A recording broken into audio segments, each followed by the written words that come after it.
hargeysa xanagadaa ku noolay lahal maal jirayo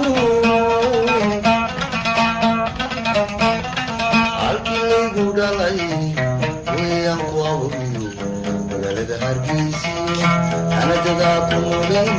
lahal maal jirayo hadaliga dardaarana anidin hormariye arkiyo karkiiba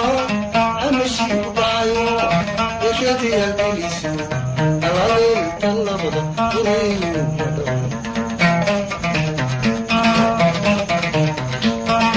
hadaliga dardaarana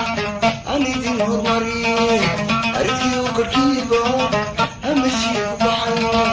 yeeshadii halgeliso alaaleenka labada horeeyo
markii kala awlin